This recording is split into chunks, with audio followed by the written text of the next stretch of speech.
What's the meaning of borrow?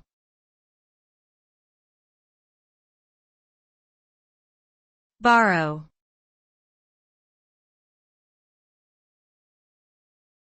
Borrow.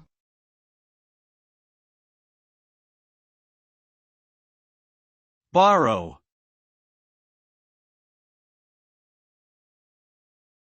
Borrow.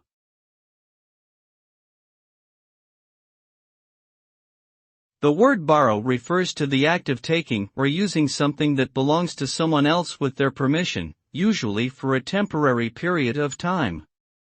When someone borrows something, they are expected to return it in the same condition as it was borrowed, and within a reasonable amount of time.